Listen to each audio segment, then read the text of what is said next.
आपण मानक समस्त को नमस्कार।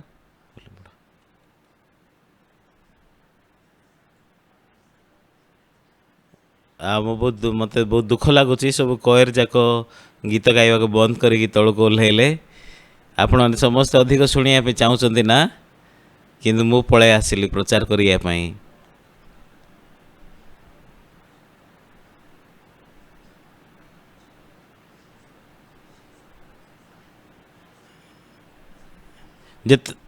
जितेबाला आम मैंने आत्मिक जीवन विषय रे अति स्पष्ट भाव में जानिबा ताहा बहुत सहज हो आत्मिक जीवन बंचापी।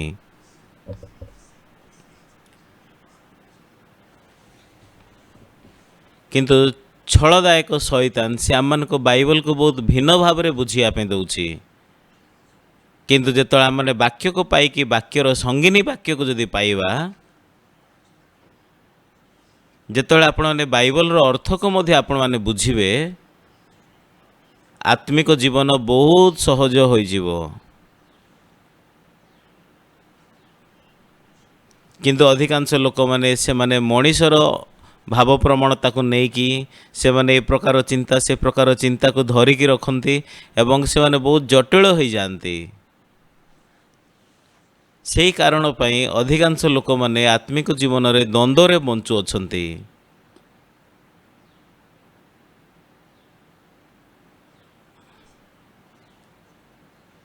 मोर बहुत पाप थिला से मो बहुत हताशिया है छोट बेलू बंचुली जेहेतु मो बहुत पाप करी अछि बहुत चोरी करी अछि आउ से किपरि भाव में पाप क्षमा पाइबा को हबो ताहा मो अति स्पष्ट रे जानि नथिली। किंतु मुझे जो बाइबल मध्य खोजा को आरंभ कली प्रत्येक वाक्य को आ मो बाइबल बहुत थर पढ़िली।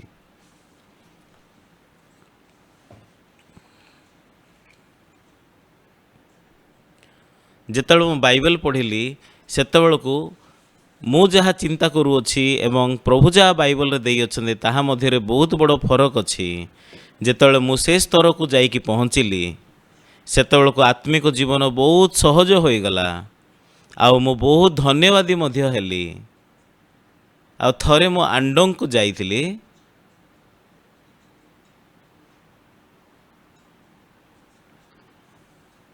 आउ छंगसन चर्च रो नुआरे मंडली गृहर उद्घाटन थिला। आ से समय आम माने आम मानकु आंडंग को जीवापे आमे जेतले प्रस्तुत हलु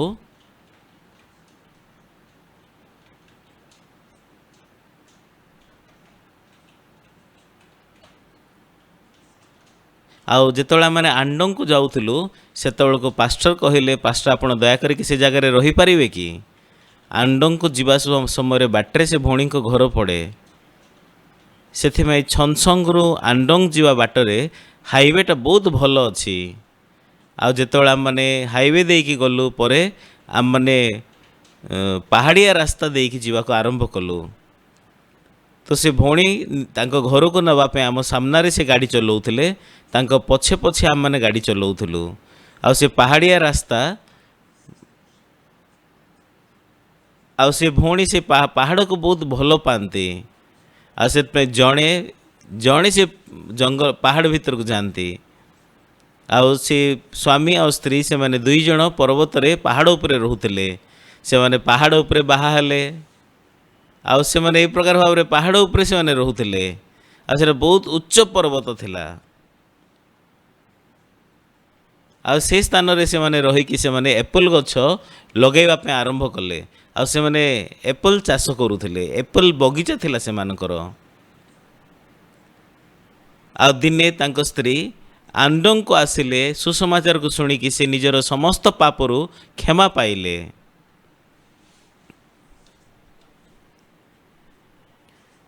आ से भौणी भाई और भौणी मानकर से बहुत जत्न नौथिले आउ से विषय को देखिकी तांको स्वामी बहुत विरक्त होइकी से पूरा रागी जाउथिले। आ दिने से भौणी को घरे जेतले उपासना चली तांको स्वामी एते रागी गले जे से गरम पानी फुटेले पानी को फुटेकी गरम पानी गोटे बाल्टी आणिकी उपासना रे बसी समस्त ऊपर गरम पानी पकेले आ उपासना चलला बेलू से समस्त ऊपर फुटा पानी ढाली देले ଆଉ ଅଳ୍ପ ସମୟ ପରେ ଯେତେବେଳେ ତାଙ୍କ ସ୍ୱାମୀ ପାହାଡ଼ ଉପରେ ସେ ଟ୍ରାକ୍ଟରକୁ ଚଲାଉଥିଲେ, ଆଉ ଯେହେତୁ ପାହାଡ଼ ଉପରେ ଗଡ଼ାଣି ଥିଲା ସେଥିପାଇଁ ଚଲେଇଲା ବେଳକୁ ସେ ଭୁଲ କରିଥିବା ପାଇଁ ଗାଡ଼ିଟା ଟ୍ରାକ୍ଟର ଗାଡ଼ିଟା ପୁରା ପଲ୍ଟି ମାରିକି ଉପରୁ ତଳେ ପର୍ଯ୍ୟନ୍ତ ପଲ୍ଟି ମାରିକି ଗାଡ଼ି ଖସିଲା। ସେତେବେଳକୁ ତାଙ୍କ ସ୍ୱାମୀ ପୁରା ଦଳା ଯାଇଥିବା ପରିବା ଯେମିତି ଅବସ୍ଥା ଥିବ ତାଙ୍କ ଶରୀରର ଅବସ୍ଥା ସେମିତି ହେଇଗଲା। ସେଥିପାଇଁ ସେ ନିଜେ କେବେ ପରିସ୍ରା କରିପାରିଲେ ନାହିଁ, ସେ ନିଜେ ଝାଡ଼ା ଯାଇପାରିଲେ ନାହିଁ, ତାଙ୍କର କୌଣସି ଚେତା ନଥିଲା।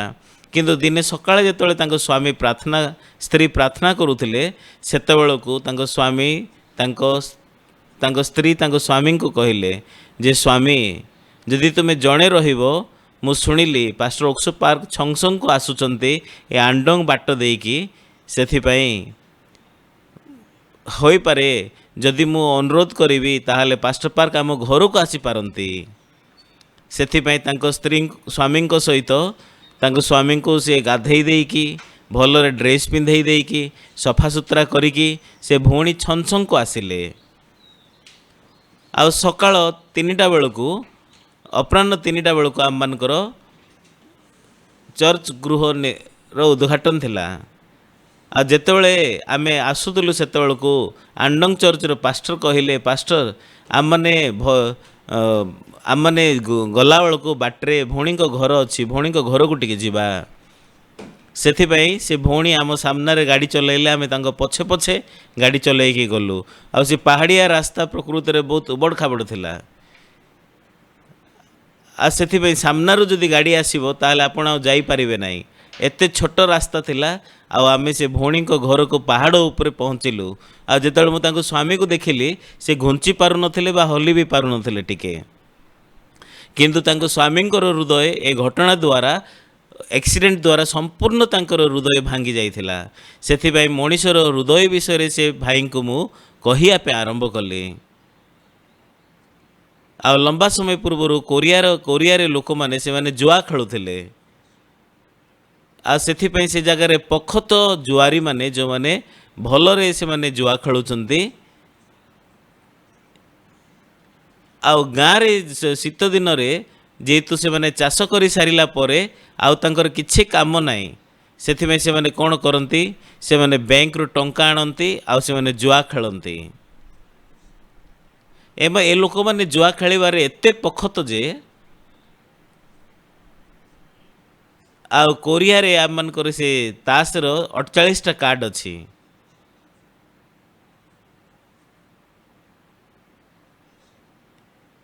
ଆଉ ସେମାନେ ଏତେ ଭଲରେ ଆଉ ସେ କାର୍ଡ଼କୁ ପ୍ରକୃତରେ ସେମାନେ ଫେଣ୍ଟୁଛନ୍ତି, ଯଦିଓ ବି ପ୍ରକୃତରେ କାର୍ଡ଼ ତଳେ କ'ଣ ଅଛି, କେଉଁ ଚିହ୍ନ ଅଛି ସେମାନେ ଆଖିରେ ଦେଖୁନାହାନ୍ତି, କିନ୍ତୁ ସେମାନେ ଜାଣିଛନ୍ତି ଭଲରେ। ସେଥିପାଇଁ ଆପଣ ଯେତେବେଳେ ଜୁଆ ଖେଳିବେ ଜାଣି ଶୁଣିକି ସେମାନେ ହାରିଯିବେ ପ୍ରଥମରେ, ଆଉ ପ୍ରଥମରେ ଆପଣମାନେ ଜିତିବେ। ଯେତେବେଳେ ଆପଣମାନେ ଜିତିବେ ସେତେବେଳେ ଆପଣମାନଙ୍କର ନିଶା ହେଇଯିବ ଖେଳିବାରେ, ସେତେବେଳକୁ ସେମାନଙ୍କର କଳା ବାହାର କରିକି ସେମାନେ ଜିତିବେ ଆଉ ଆପଣ ନିଜର ସମସ୍ତ ଟଙ୍କାକୁ ହରାଇବେ। ସେଥିପାଇଁ ପଖତ ଜୁଆରୀମାନେ ଯେଉଁମାନେ ଜୁଆ ଖେଳନ୍ତି ପ୍ରଥମରେ ଜାଣି ଶୁଣିକି ସେମାନେ ହାରନ୍ତି। ଆଉ ତାପରେ ସାମ୍ନାରେ ଖେଳିବା ଲୋକ ଯେତେବେଳେ ଆତ୍ମବିଶ୍ୱାସ ଆସିବ ଯେ ମୁଁ ପାରୁଛି, ମୁଁ ଜିତୁଛି, ସେତେବେଳକୁ ସେ ଅଧିକ ଟଙ୍କା ଲଗେଇବ। ସେତେବେଳକୁ ଏ ପଖତ ଜୁଆରୀମାନେ ସେମାନେ ନିଜର କଳା ଦ୍ୱାରା ସେମାନେ ସମସ୍ତ ଟଙ୍କା ସେମାନଙ୍କର ଜିତନ୍ତି। ସେମାନେ ଜୁଆ ଖେଳିକି ଟଙ୍କା ହରାଇ ଦିଅନ୍ତି ସାମ୍ନା ଲୋକ, ତାପରେ ନିଜର ଘରକୁ ସେମାନେ ବନ୍ଧା ରଖନ୍ତି, ନିଜ ଘରର ସାମାନକୁ ସେମାନେ ବିକ୍ରି କରନ୍ତି ଆଉ ଜୁଆ ଖେଳନ୍ତି। ଶଇତାନ ଏ ପ୍ରକାର ଭାବରେ କାର୍ଯ୍ୟ କରୁଛି।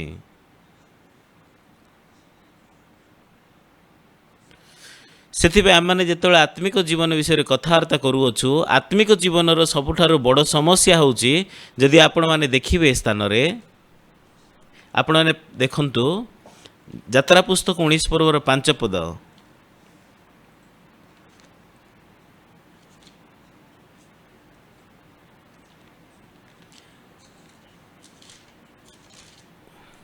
ଯାତ୍ରା ପୁସ୍ତକ 19 ପର୍ବର 5 ପଦ।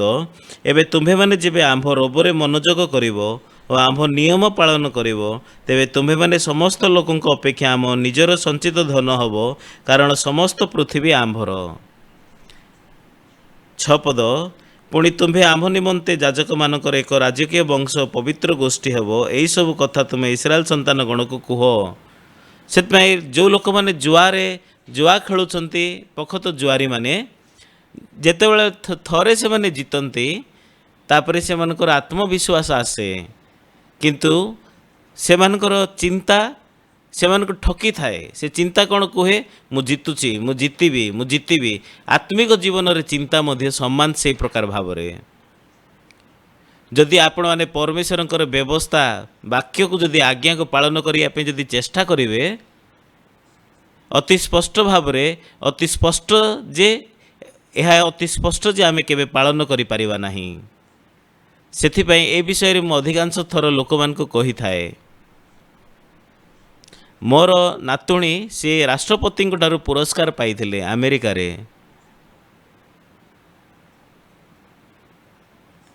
ଆଉ ମୋ ପୁଅ ସାର୍ଟିଫିକେଟ୍ ନେଇକି ଆସିକି କହିଲେ, ବାପା, ଆଉ ମୋ ଝିଅ ରାଷ୍ଟ୍ରପତି ଟ୍ରମ୍ପ ଠାରୁ ସେ ପୁରସ୍କାର ପାଇକି ସାର୍ଟିଫିକେଟ୍ ପାଇଛନ୍ତି, ଦେଖନ୍ତୁ। ଆଉ ସେଥିପାଇଁ ମୋ ଚାରିଆଡ଼େ ଥିବା ଲୋକମାନଙ୍କୁ ମୁଁ ଦେଖାଇବା ପାଇଁ ଚାହେଁ, ସେଥିପାଇଁ ମୁଁ ତା'ର ଡୁପ୍ଲିକେଟ୍ଟା 30ଟା କପି ବନେଇଥିଲି। ଆଉ ଯେଉଁମାନଙ୍କୁ ମୁଁ ଜାଣିଛି ମୁଁ ସମସ୍ତଙ୍କୁ ଦେବା ପାଇଁ ଚାହିଁଲି 30ଟା କପି, କିନ୍ତୁ ପରେ ମୁଁ ଚିନ୍ତା କଲି ନାହିଁ, ସେମିତି କରିବି ନାହିଁ। ମୋତେ ଲାଗିଲା ଯେ ମୁଁ ବହୁତ ମୋ ନାତୁଣୀର ସାର୍ଟିଫିକେଟ୍କୁ ନେଇକି ବହୁତ ଗର୍ବିତ ମନେ କରୁଛି। ହଁ, ସନିୟଙ୍ଗ ପ୍ରକୃତରେ ରାଷ୍ଟ୍ରପତିଙ୍କର ଠାରୁ ପୁରସ୍କାର ପାଇଲେ, ସାର୍ଟିଫିକେଟ୍ ପାଇଲେ। ସେଥିପାଇଁ ମୁଁ 28ଟା ଛାଡ଼ିଦେଲି, ଆଉ 2ଟା କେବଳ ରଖିଲି। ଗୋଟେ ମୋ ପୁଅ ପାଖରେ ଅଛି, ଗୋଟେ ଆମ ଘରେ ଖାଲି ମୁଁ ରଖିଛି। ଯେତେବେଳେ ଆପଣ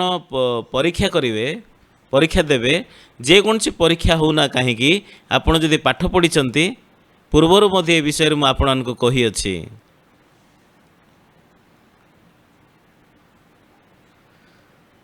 ଯଦି ଆପଣମାନଙ୍କର एवरेज स्कोर जदि 94, 95, 96 आसूची मार्क, ताहले आपण बहुत भल मार्क रखिचंती। किंतु आत्मिक जीवन रे जेतळे आपणकर परीक्षा करा जिवो, आपण परीक्षा देबे, जदि आपण 95 टा ठीक कले किंतु 5टा जदि भूल कले, ताहले सब भूल करिसंती। जदि आपण 96 मार्क रखिचंती, 4टा केवल भूल करिसंती, 96टा भल काम करिसंती, 4टा खराब करिसंती, से 4टा द्वारा आपणकर 96 भूल हो जिवो। 98टा ठीक करिसंती, 2टा भूल करिसंती, से 2टा पे 98टा कैंसल हो जिवो। सेतिमे बाइबल जदि आपनको पालन करिवार अछि, ताहाले आपण मानकु समस्त व्यवस्था पालन करिवार अछि, गोटे मध्ये लंघन न करिकी। सेतिमे आत्मिक जीवन रे आपण माने 95 हेई थाई पारंती, 96 हेई थाई पारंती, जदिपि आपण माने 96 पर्यंत मार्क रखिचंती, किंतु आपण जदि 4टा पाप करिसंती, सेही कारण पे आपण माने नरक को जिवे। ठीक कहूची ना मु?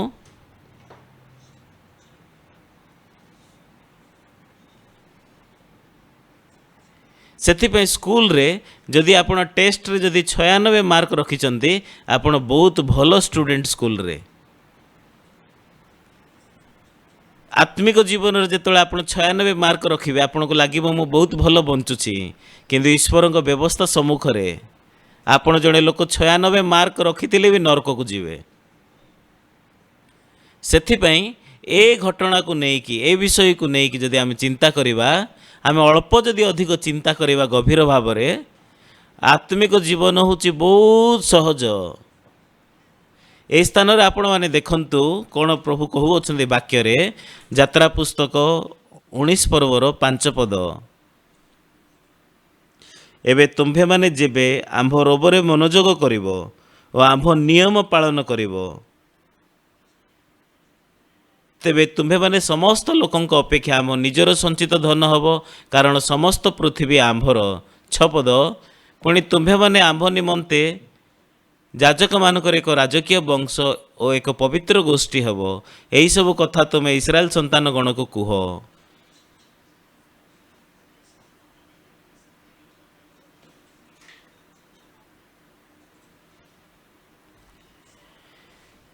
ଯଦି ଆପଣମାନେ ଅଳ୍ପ ପାଳନ କରିବେ କିନ୍ତୁ ସବୁ ଯଦି ପାଳନ କରିବେ ନାହିଁ ତାହେଲେ ହେଇପାରିବ ନାହିଁ। ଆପଣଙ୍କୁ ଯଦି ପାଳନ କରିବାର ଅଛି ସବୁ ପାଳନ କରିବାର ଅଛି, ଗୋଟେ ମଧ୍ୟ ଲଙ୍ଘନ ନ କରିକି। ଯଦି ଗୋଟେ ମଧ୍ୟ ଲଙ୍ଘନ କରିବେ ଆପଣ ପାପୀ ହେବେ। ସେଥିପାଇଁ ଏ ଜଗତରେ ଆପଣମାନେ ଯେତେବେଳେ ସ୍କୁଲରେ ପାଠ ପଢ଼ୁଛନ୍ତି,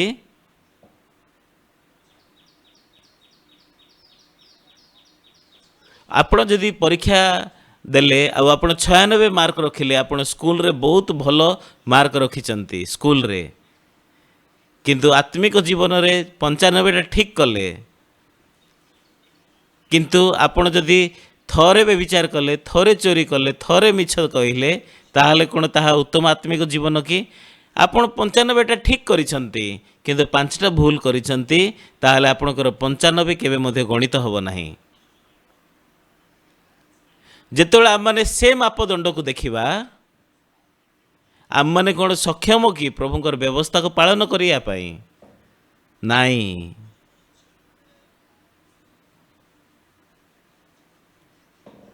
ଆପଣମାନେ କେବେ ମଧ୍ୟ ପରମେଶ୍ୱରଙ୍କର ବ୍ୟବସ୍ଥା 100% କେବେ ମଧ୍ୟ ପାଳନ କରିପାରିବେ ନାହିଁ। ହଁ, ଆପଣମାନେ 95% ପାଳନ କରିବାରେ ବେଶ ଉତ୍ତମ ପାଳନ କରିଛନ୍ତି, ଆଉ ଆପଣମାନେ ପରମେଶ୍ୱରଙ୍କର ବ୍ୟବସ୍ଥା 95% ପାଳନ କରିଛନ୍ତି, କିନ୍ତୁ ଆପଣମାନେ 5 ଥର ପାପ କରିଛନ୍ତି, 5ଟା ପାପ କରିଛନ୍ତି।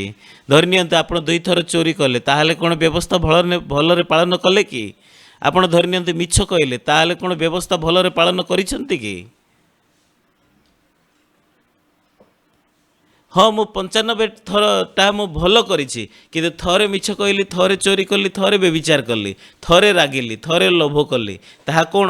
ଏହା ହେଉଛି ସମ୍ପୂର୍ଣ୍ଣ ବିନାଶ, ସମ୍ପୂର୍ଣ୍ଣ ବିଚାରକ ପାଇବେ। କିନ୍ତୁ ଆମମାନଙ୍କ ମଧ୍ୟରେ ଶୈତାନ ଏ ପ୍ରକାର ଚିନ୍ତାକୁ ଆମମାନଙ୍କୁ ଦେଉଛି। ଏ ଜଗତରେ ଜଣେ ମଧ୍ୟ ନାହାନ୍ତି ଯେଉଁମାନେ କି 100% ବ୍ୟବସ୍ଥାକୁ ପାଳନ କରିପାରିବେ। ଯଦି ଆପଣ ପାରିବେ 100%, ତାହେଲେ ହାତ ଉଠାନ୍ତୁ ଉପରକୁ। କେହି ବି ନାହାନ୍ତି। ହଁ, ମୁଁ 90% ପାଳନ କରିଛି। ସେମାନେ ଭାବନ୍ତି ଆମମାନେ ଭଲ କାମ କରିଛୁ। ହଁ, ମୁଁ 95% ପାଳନ କରିଛି, ମୁଁ 98% ପାଳନ କରିଛି, ବା ବିଶ୍ୱାସ କରି ହେଉନାହିଁ ମୁଁ 99 ଥର ପାଳନ କରିଛି।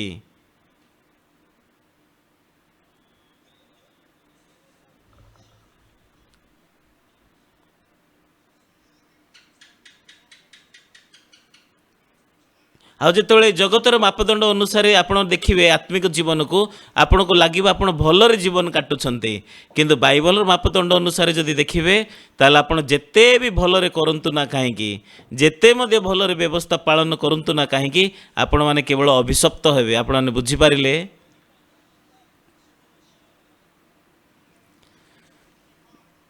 କିନ୍ତୁ ଯେଉଁ ଲୋକମାନେ ଆତ୍ମିକ ଜୀବନ ଭଲରେ ବଞ୍ଚିକି ଭାବୁଛନ୍ତି ଯେ ମୁଁ 95% ପାଳନ କରିଛି, ସେଥିପାଇଁ ସେମାନେ ଭାବନ୍ତି ଆମମାନେ ବହୁତ ଭଲରେ ପାଳନ କରିଛୁ। କିନ୍ତୁ ପ୍ରଭୁଙ୍କର ମାପଦଣ୍ଡରେ ଯଦି ଆପଣମାନେ ଥରେ ମଧ୍ୟ ଗୋଟେ ବ୍ୟବସ୍ଥା ଲଙ୍ଘନ କରିବେ, ସେଥିପାଇଁ ଆପଣମାନେ ବିନଷ୍ଟ ହେବେ। ଇସ୍ରାଏଲ ଲୋକମାନେ ପ୍ରତିଜ୍ଞା କଲେ ପ୍ରଭୁଙ୍କୁ ଆମମାନେ ସମସ୍ତ ବ୍ୟବସ୍ଥା ପାଳନ କରିବୁ।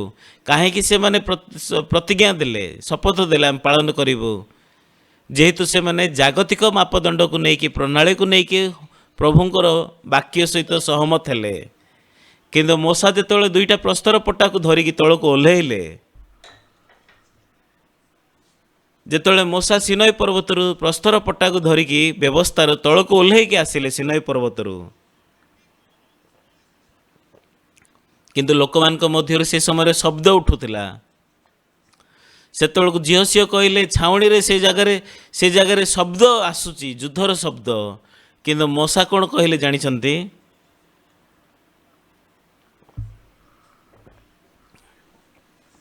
ଏଇଟା ଯୁଦ୍ଧର ସ୍ୱର ନୁହେଁ, ଝଗଡ଼ାର ସ୍ୱର ନୁହେଁ, ଶବ୍ଦ ନୁହେଁ, କିନ୍ତୁ ଏଇଟା ଗୀତ ଗାଇବାର ଶବ୍ଦ।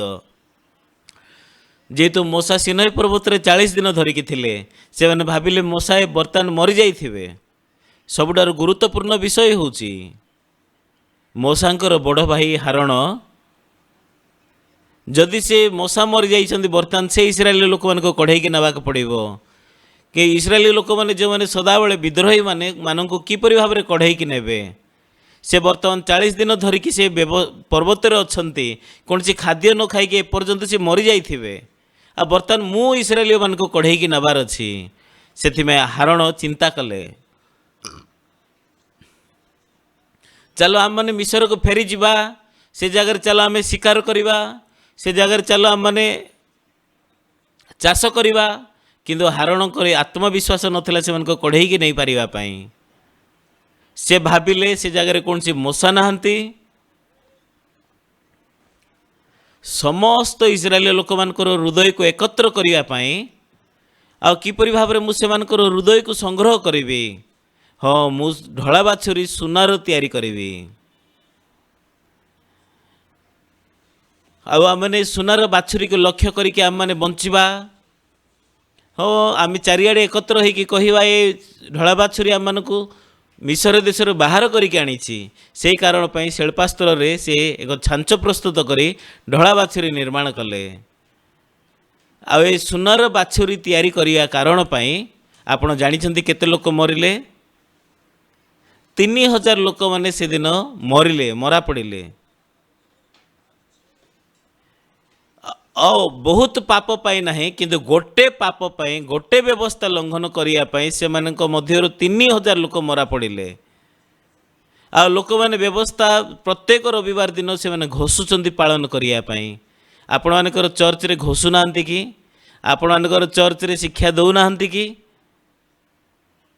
आ व्यवस्था रे कौन लेखा अच्छी मो सम्मुख में तुमर अन्य कौन सी देवता रहिबा उचित नहीं तुम्हें प्रभुकर नाम मिथ्यार नवा उचित नहीं विश्रामबार पवित्र रूपे पालन कर पितामाता को समादार कर तुम्हें नर हत्या कर ना व्यभिचार कर ना चोरी कर ना तुम्हें लोभ कर ना आ मिथ्या साक्ष्य दियो ना यहीपरि भाव में लोक मैंने समस्त व्यवस्था को घोषंते जद्यपि आपण गोटे व्यवस्था को लंघन करेंगे आपण विनष्ट हेबे मो सम्मुख में तुमर अन्य कौन सी देवता रहिबा उचित नुहे किंतु से माने व्यवस्था को लंघन कले व्यवस्था को भांगी देले आ से मध्य 3000 लोक मानू मरा गले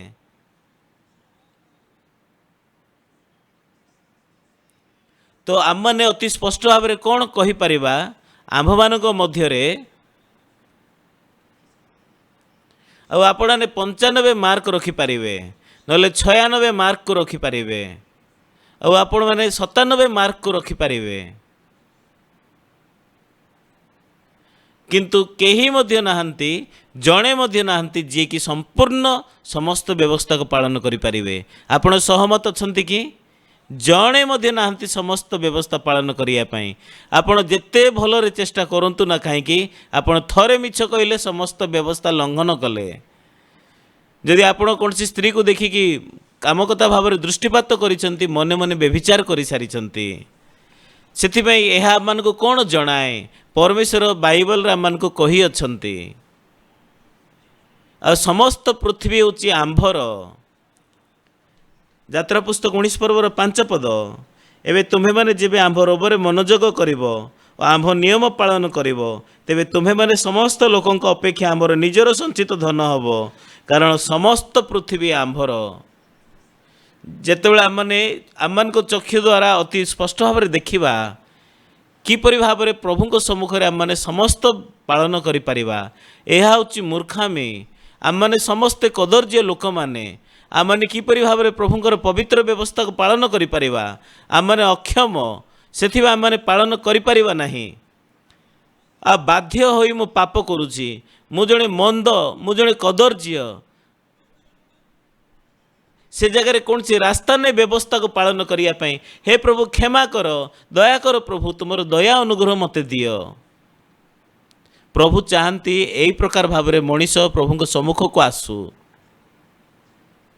सी आमर समस्त पाप को क्षमा करने चाहते किंतु दुर्भाग्य भाव में इस्राएली लोक मैंने से माने कौन उत्तर देले जानी कि से माने कहला माने समस्त व्यवस्था पालन करूँ सेथिपाई 10 आज्ञा तल को ओह्लैक आसला जिते 10 आज्ञा दिगला से आशीर्वाद नथिला अभिशाप आसला मृत्यु आसला ଆଉ କାଠ ସାଉଁଟିଲା ବେଳକୁ ବିଶ୍ରାମ ବାରେ ଜଣକୁ ପଥର ଫୋପାଡ଼ିକି ମାରିଲେ। ସେମାନେ ଢଳା ବାଛୁରୀ ନିର୍ମାଣ କଲେ, 3000 ଲୋକ ମରିଲେ। ସେମାନେ ପାପ କଲେ ଆଉ ମରିଲେ। ସେମାନେ ଏ କାରଣ ପାଇଁ ମରିଲେ, ସେ କାରଣ ପାଇଁ ଅଭିଶପ୍ତ ହେଲେ, ଏଇ କାରଣ ପାଇଁ ମହାମାରୀ ଆସିଲା। ହଁ, ଆମମାନେ କେତେଟା ବିଷୟରେ ପ୍ରଭୁଙ୍କର ଅନୁଗମନ କଲା ପରି ଦେଖାଯାଉଛୁ, କିନ୍ତୁ ସେ ଚାହାନ୍ତି ସିଦ୍ଧ ବିଷୟ ଚାହାନ୍ତି, ଗୋଟେ ଦୁଇଟା ବିଷୟରେ ନାହିଁ। ସେଥିପାଇଁ ଆମେ ଯେତେ କଠିନ ପରିଶ୍ରମ କରି ଚେଷ୍ଟା କରୁନା କାହିଁକି, ଆମମାନେ କେବେ ମଧ୍ୟ ସମସ୍ତ 10 ଆଜ୍ଞାକୁ ପାଳନ କରିପାରିବୁ ନାହିଁ। ବାଇବଲରେ ଲେଖା ଅଛି, କୌଣସି ସ୍ତ୍ରୀକୁ କାମ ଭାବରେ ଦୃଷ୍ଟିପାତ କର, ମନେ ମନେ ବିଚାର କଲଣି। ଆଉ ପୁରୁଷ ଆଉ ସ୍ତ୍ରୀମାନଙ୍କ ମଧ୍ୟରେ କିଏ ସେ ପ୍ରକାର ନାହିଁ। ଆମମାନେ ଛଳଦାୟକ ଲୋକମାନେ, ବ୍ୟଭିଚାରୀ, ଠକ। ପ୍ରଭୁଙ୍କ ଦୃଷ୍ଟିରେ ଆମମାନେ ହେଉଛୁ ଅଭିଶାପ ପାଇବାର ଯୋଗ୍ୟ, ବିନଷ୍ଟ ହେବା ପାଇଁ ଆମେ ଯୋଗ୍ୟ। କିନ୍ତୁ ଆମମାନେ ଆମମାନଙ୍କର ନିଜ ପାଇଁ ବଞ୍ଚୁଛୁ, ଆଉ ଯାହା ବି ଆମେ ପାପ କରୁଛୁ ଲୁଚଉଛୁ, ଆଉ ଭଲ କାମ କରିଲେ ଆମେ ନିଜକୁ ଉଚ୍ଚରେ ରଖିବା ପାଇଁ ଚାହୁଁଛୁ। ହଁ, ଆମମାନେ ସମସ୍ତ ବ୍ୟବସ୍ଥା ପାଳନ କରିବୁ। ଆଜି ମଧ୍ୟ ବହୁତ ମଣ୍ଡଳୀମାନଙ୍କରେ ସେମାନେ କହନ୍ତି ଯଦି ବ୍ୟବସ୍ଥା ପାଳନ କଲେ ଆଶୀର୍ବାଦ ପାଇବ।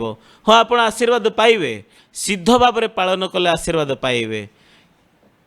କିନ୍ତୁ ଆପଣ ଯଦି ପ୍ରକୃତରେ ବ୍ୟଭିଚାର କରିନାହାନ୍ତି, ମିଛ କହିନାହାନ୍ତି, ଲୋଭ କରିନାହାନ୍ତି, ଚୋରି କରିନାହାନ୍ତି, କିନ୍ତୁ କେହି ବି ନାହାନ୍ତି ଜଣେ ଏହି ପ୍ରକାର ବଞ୍ଚିଥିବା ବ୍ୟକ୍ତି।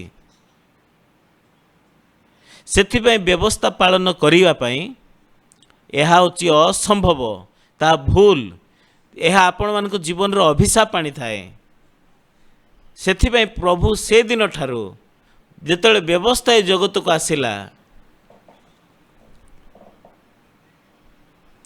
ଆଉ ସେ ବ୍ୟବସ୍ଥା ଯେତେବେଳେ ଆସିବା ପୂର୍ବରୁ ଢଳା ବାଛୁରୀ ଦ୍ୱାରା ସେମାନେ ମୂର୍ତ୍ତି ତିଆରି କଲେ, ଆଉ ବିଶ୍ରାମବାରରେ କାଠ ସାଉଁଟିକି ବିଶ୍ରାମବାରକୁ ଲଙ୍ଘନ କଲେ। ସେହି କାରଣ ପାଇଁ ଇସ୍ରାଏଲ ଲୋକମାନଙ୍କ ଜୀବନରେ ଆମମାନେ ହେଉଛୁ ଲୋକମାନେ ଯେଉଁମାନେ କି ଅଭିଶାପ ପାଇବା ପାଇଁ ଯୋଗ୍ୟ ଅଟୁ। ସେଥିପାଇଁ ଆମମାନେ ଆଶୀର୍ବାଦ ପାଇବାର ରାସ୍ତା, ପ୍ରଭୁଙ୍କ ଦ୍ୱାରା ଆଶୀର୍ବାଦ ପାଇବାର ରାସ୍ତା ବ୍ୟବସ୍ଥା ପାଳନ କରିବା ଦ୍ୱାରା ନାହିଁ। ବ୍ୟବସ୍ଥା ପାଳନ କରିବା ଦ୍ୱାରା, ଉତ୍ତମ କାର୍ଯ୍ୟ କରିବା ଦ୍ୱାରା ଏହା ହେଉଛି ଅସମ୍ଭବ। ପ୍ରଭୁ ଆମମାନେ କଦର୍ଯ୍ୟ, ଆମମାନେ ଦୁଷ୍ଟ, ଦୟାକରିକି ଆପଣଙ୍କର ଅନୁଗ୍ରହ ଦିଅନ୍ତୁ। ବ୍ୟବସ୍ଥା ଆସିବା ପୂର୍ବରୁ ପୁରାତନ ନିୟମରେ ପରମେଶ୍ୱର ଆଗରୁ ଯୋଜନା କରିସାରିଛନ୍ତି, ପ୍ରକାଶ କରିସାରିଛନ୍ତି ଯୀଶୁ ଏ ଜଗତକୁ ଆସିବେ। କାହିଁକି ଯୀଶୁ ଏ ଜଗତକୁ ଆସିବେ? ଯେହେତୁ ଆମ୍ଭେ ହେଉଛୁ ଜଣେ ଲୋକ ଯେଉଁମାନେ କି ଅଭିଶପ୍ତ, ଆମମାନେ ହେଉଛୁ ଜଣେ ଲୋକ ଯିଏକି ଧ୍ୱଂସ ହେବା ପାଇଁ ଯୋଗ୍ୟ। ଆମମାନେ ବ୍ୟଭିଚାର କରିଥିବା ବ୍ୟକ୍ତି, ଆମମାନେ ମନ୍ଦ କରିଥିବା ବ୍ୟକ୍ତି, ଆଉ ଆମମାନଙ୍କ ନିମନ୍ତେ ଅନ୍ୟ କୌଣସି ବାଟ ନାହିଁ। ସେଥିପାଇଁ ଆମମାନଙ୍କ ସ୍ଥାନରେ ଜଣକୁ କାହାକୁ ମରିବାକୁ ପଡ଼ିବ। ସେହି କାରଣ ପାଇଁ ଆମମାନଙ୍କୁ ଯୀଶୁଙ୍କର ଆବଶ୍ୟକ ଅଟେ।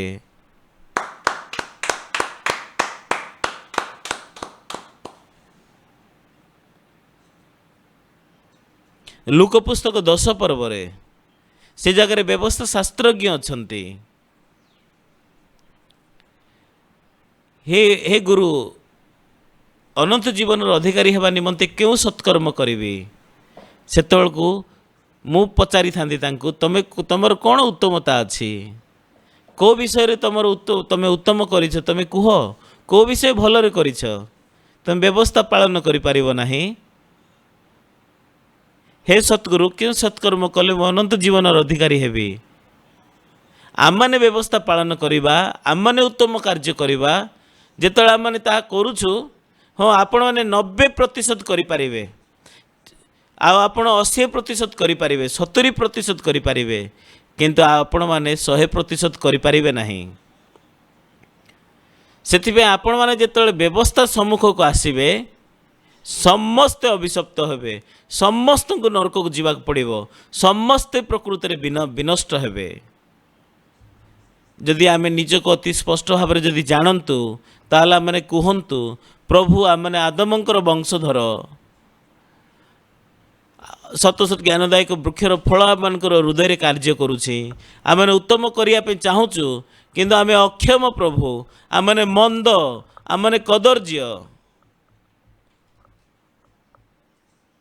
ସେଥିପାଇଁ ଆମମାନଙ୍କ ଉପରେ ଦୟା କର ପ୍ରଭୁ। ଆଉ ତାହା ହେଉଛି ଆମମାନଙ୍କର ଆତ୍ମିକ ଜୀବନର ସତ ମାର୍ଗ, ଆତ୍ମିକ ଜୀବନ ବଞ୍ଚିବା ପାଇଁ। ମୁଁ ଦୁଃଖିତ ଆପଣମାନଙ୍କୁ କହିବା ପାଇଁ, କିନ୍ତୁ କୋରିଆରେ ଲୋକମାନେ ମୋତେ ଭଣ୍ଡ ଡାକୁଛନ୍ତି।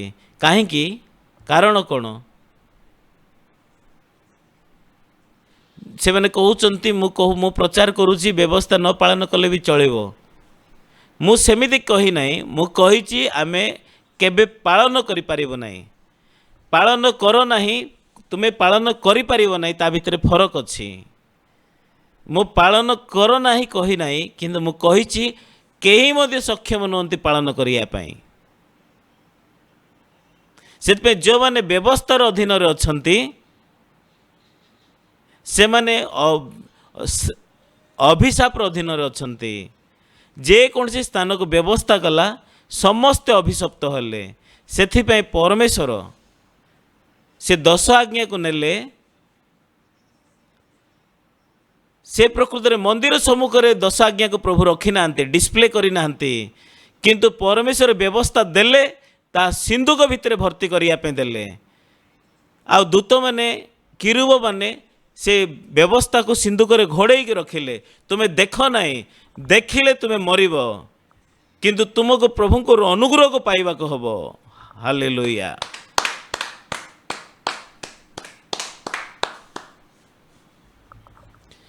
କିନ୍ତୁ କୋରିଆର ଅଧିକାଂଶ ମଣ୍ଡଳୀରେ କିନ୍ତୁ ସେମାନେ ବ୍ୟବସ୍ଥା ପାଳନ କରିକି ଆଶୀର୍ବାଦ ପାଇବା ପାଇଁ ଚାହୁଁଛନ୍ତି।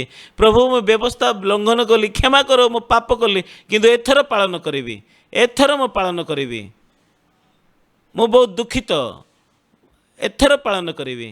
ଏହା ହେଉଛି କୋରିଆର ଲୋକମାନଙ୍କର ଆତ୍ମିକ ଜୀବନ। ଏମିତି ସେମାନଙ୍କର ଜୀବନ ସାରା ଏମିତି ବଞ୍ଚୁଛନ୍ତି।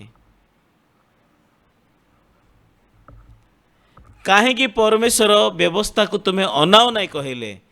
କାହିଁକି ପରମେଶ୍ୱର ବ୍ୟବସ୍ଥାକୁ ତା ସିନ୍ଧୁକ ଭିତରେ ରଖିବା ପାଇଁ କହିଲେ?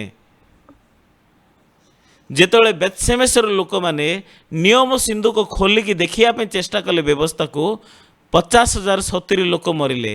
ଯଦି ବ୍ୟବସ୍ଥା ଦ୍ୱାରା ଆଶୀର୍ବାଦ ମିଳିବ, କାହିଁକି ସେମାନେ ମରିଲେ? ଆପଣମାନେ ଯଦି ବ୍ୟବସ୍ଥା ପାଳନ କରିବା ପାଇଁ ଚେଷ୍ଟା କରିଛନ୍ତି, ହାତ ଟେକନ୍ତୁ।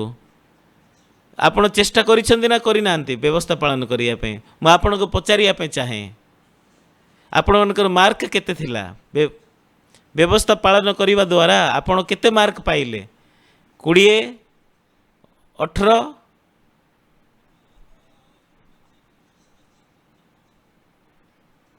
ହଁ, ଆମେ ଯେତେବେଳେ ବ୍ୟବସ୍ଥା ପାଳନ କରିବା ପାଇଁ ଚେଷ୍ଟା କରିବା, ଆମେ 18 ପାଇବା, 20 ପାଇବା, 30 ପାଇବା। ସେଥିପାଇଁ ବାଇବଲ କହେ ଯେଉଁମାନେ ବ୍ୟବସ୍ଥାର ଅଧୀନରେ ଅଛନ୍ତି ସେମାନେ ଶାପଗ୍ରସ୍ତ। ଯେଉଁମାନେ ବ୍ୟବସ୍ଥାର କ୍ରିୟାକର୍ମ କରନ୍ତି ସେମାନେ ଶାପଗ୍ରସ୍ତ। କିନ୍ତୁ ଆମମାନଙ୍କ ସମ୍ମୁଖରେ ପରମେଶ୍ୱର 2ଟା ମାର୍ଗ ରଖିଅଛନ୍ତି। ଗୋଟେ ରାସ୍ତା ହେଉଛି ବ୍ୟବସ୍ଥାକୁ ଭଲରେ ପାଳନ କରିକି ଆଶୀର୍ବାଦ ପାଇବା, ଆଉ ଅନ୍ୟ ରାସ୍ତା ହେଉଛି ପ୍ରଭୁ ମୁଁ ମଇଳା, ଆଉ ପ୍ରଭୁ ମୁଁ ପାପମୟ, ପ୍ରଭୁ ମୁଁ ମନ୍ଦ। ସେଥିପାଇଁ ଆମମାନେ ସମସ୍ତେ ଅଭିଶପ୍ତ ହେବା ଦରକାର। କିନ୍ତୁ ପ୍ରଭୁ ତୁମେ ଆମମାନଙ୍କୁ ଦୟା କର, ପ୍ରଭୁ ତୁମର ଦୟା ଆମମାନଙ୍କୁ ଦିଅ, ଅନୁଗ୍ରହ ଆମମାନଙ୍କୁ ଦିଅ। ପ୍ରଭୁ ଏହା ଆମମାନଙ୍କ ଠାରୁ ଆଶା କରୁଛନ୍ତି। ସେହି କାରଣ ପାଇଁ ପ୍ରଭୁ ଆମମାନଙ୍କ ନିମନ୍ତେ ଯୀଶୁଙ୍କୁ ପ୍ରେରଣ କଲେ। ଆମମାନଙ୍କର ସମସ୍ତଙ୍କର ପାପ ଯୀଶୁଙ୍କ ଉପରେ ରଖିବା ପାଇଁ, ଯେପରି ଯୀଶୁ ଆମମାନଙ୍କ ଠାରୁ ପାପ ଗ୍ରହଣ କରିବେ। ଆମମାନଙ୍କ ନିମନ୍ତେ ପ୍ରଭୁ ସମସ୍ତ ରାସ୍ତା ପ୍ରସ୍ତୁତ କରିଛନ୍ତି ଆମେ ସ୍ୱର୍ଗରାଜ୍ୟ ଯିବା ପାଇଁ। କିନ୍ତୁ ଲୋକମାନେ ଦାମ୍ଭିକ, ସେମାନେ କହନ୍ତି ବ୍ୟବସ୍ଥା ପାଳନ କଲେ ଆମମାନେ ଆଶୀର୍ବାଦ ପାଇବୁ। ସେଥିପାଇଁ ଲୁକ ପୁସ୍ତକ 10 ପର୍ବରେ ନିର୍ଦ୍ଦିଷ୍ଟ ବ୍ୟବସ୍ଥା ଶାସ୍ତ୍ରଜ୍ଞ ସେ ଭାବିଲେ ବ୍ୟବସ୍ଥା ସେ ଭଲରେ ପାଳନ କରିପାରିବେ। ହେ ଗୁରୁ, ଅନନ୍ତ ଜୀବନର ଅଧିକାରୀ ହେବା ନିମନ୍ତେ ମୁଁ କ'ଣ କରିବି? ଆସନ୍ତୁ ଆମମାନେ ଲୁକ ପୁସ୍ତକ 10 ପର୍ବ ବାକ୍ୟ କାଢ଼ିବା। ଲୁକ ପୁସ୍ତକ 10 ପର୍ବ 25 ପଦ।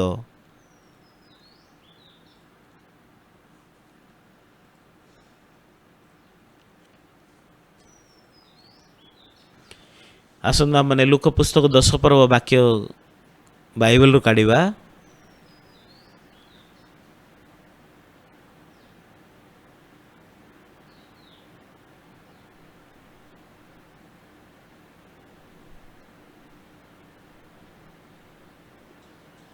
ଲୁକ 10 ପର୍ବ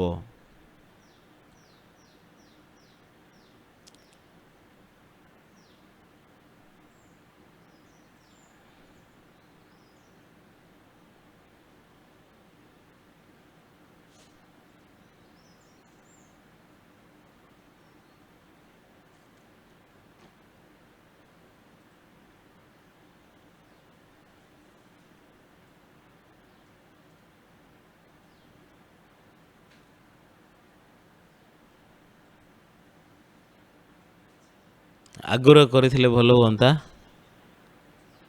25 ପଦ ଦେଖନ୍ତୁ ସମସ୍ତେ। ଆଉ ଦେଖ, ଜଣେ ବ୍ୟବସ୍ଥା ଶାସ୍ତ୍ରଜ୍ଞ ଉଠି ତାଙ୍କୁ ପରୀକ୍ଷା କରି ପଚାରିଲେ, ହେ ଗୁରୁ, ଅନନ୍ତ ଜୀବନର ଅଧିକାରୀ ହେବା ନିମନ୍ତେ ମୁଁ କ'ଣ କରିବି? ଅନନ୍ତ ଜୀବନର ଅଧିକାରୀ ହେବା ନିମନ୍ତେ ମୁଁ କ'ଣ କରିବି? ସେ କାହିଁକି ପଚାରୁଛନ୍ତି? ଯେହେତୁ ସେ କହିବା ପାଇଁ ଚାହାନ୍ତି ମୁଁ ଭଲରେ ପାଳନ କରୁଛି, ମୋ ବ୍ୟବସ୍ଥା ଜାଣିଛି, ମୁଁ ପାଳନ କରିଛି। କିନ୍ତୁ ଆପଣମାନେ କ'ଣ ଭାବୁଛନ୍ତି ସେ ସମସ୍ତ ବ୍ୟବସ୍ଥା ପାଳନ କରିଛନ୍ତି କି? ସେ କହୁଛନ୍ତି ଅନନ୍ତ ଜୀବନର ଅଧିକାରୀ ହେବା ପାଇଁ ମୁଁ କ'ଣ କରିବି? ହଁ, ତୁମେ ବ୍ୟବସ୍ଥା ପାଳନ କରିଛ? ହଁ, ମୁଁ ପାଳନ କରିଛି। ସେ ନିଜ ବିଷୟରେ ବହୁତ ଦର୍ପରେ ଦାମ୍ଭିକ ଭାବରେ ଆତ୍ମବିଶ୍ୱାସୀ ହୋଇ ସେ ଯୀଶୁଙ୍କୁ ପ୍ରକୃତରେ ପଚାରୁଛନ୍ତି। କିନ୍ତୁ ଯୀଶୁ କ'ଣ ପଚାରିଲେ ତାଙ୍କୁ? ଆସନ୍ତୁ ଆମମାନେ ଦେଖିବା 26 ପଦରେ। ସେଥିରେ ସେ ତାହାଙ୍କୁ କହିଲେ, ବ୍ୟବସ୍ଥାରେ କ'ଣ ଲେଖା ଅଛି? ତୁମେ କିପରି ପାଠ କରୁଅଛ?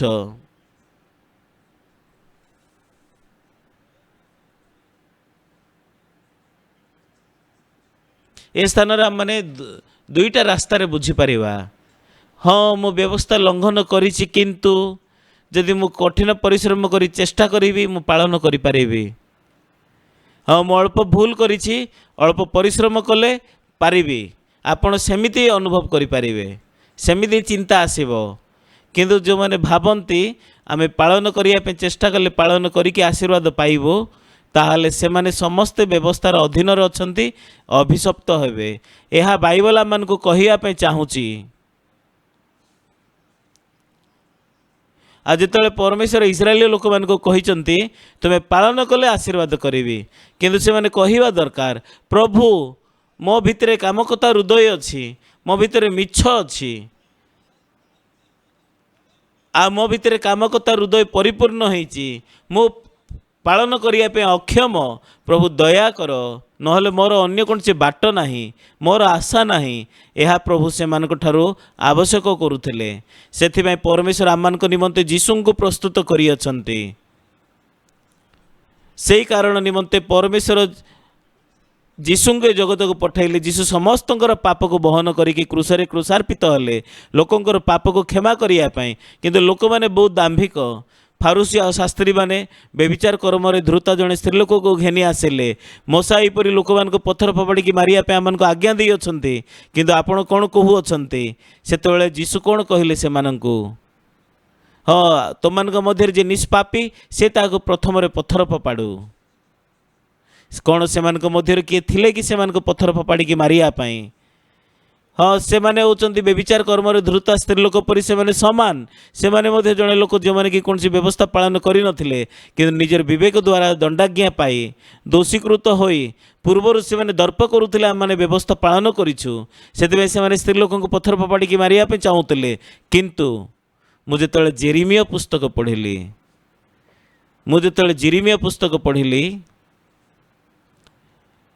ଆଉ ଇସ୍ରାଏଲ ଲୋକମାନେ କିଣାନ ଦେଶ ମଧ୍ୟରେ ପ୍ରବେଶ କଲେ, ଆଉ ସେମାନେ ସମସ୍ତ ବ୍ୟବସ୍ଥାକୁ ଲଙ୍ଘନ କଲେ, ସେମାନେ ଅଭିଶପ୍ତ ହେବାର ଥିଲା। ସେହି କାରଣ ପାଇଁ ସେମାନେ ବାବିଲୋନରେ ବନ୍ଦୀ ହୋଇକି ନୀତ ହେଲେ। ଆଉ ସେ ଜାଗାରେ ସେମାନେ ବହୁତ ଦୟନୀୟ ଭାବରେ ବଞ୍ଚିଲେ ଏବଂ ସେମାନେ ଅଭିଶପ୍ତ ହେଲେ। ଆଉ ଜେରେମିୟା ସେ ବହୁତ ଦୁଃଖ କଲେ। ସେ ବାବିଲୋନକୁ ଗଲେ, ଇସ୍ରାଏଲ ରାଜ୍ୟ ସେମାନଙ୍କର ସମସ୍ତ ପାଚେରୀ ଦେଶ ଭଗ୍ନ ହେଲା, ସେମାନେ ଅଭିଶପ୍ତ ହେଲେ। ସେଥିପାଇଁ ଜେରେମିୟା ସେ ପ୍ରକୃତରେ ଲେଖିଲେ। ପ୍ରଭୁ କେଉଁ କାର୍ଯ୍ୟ କଲେ ଜାଣିଛନ୍ତି କି? सेमानंकु से माने प्रभु से मानक बहुत गुरुत्वपूर्ण विषय कहले से वाक्यटा बाइबल रे से वाक्य मो जीवन को संपूर्ण भाव में बदलाई देला मो आत्मिक जीवन रे ताहा बहुत वृद्धि आनिला ताहा होची बहुत गुरुत्वपूर्ण वाक्य। जिरिमिया पुस्तक 31 पर्व 31 पद आसंतु आमने समस्त से वाक्य को खोलिबा और पढ़िबा।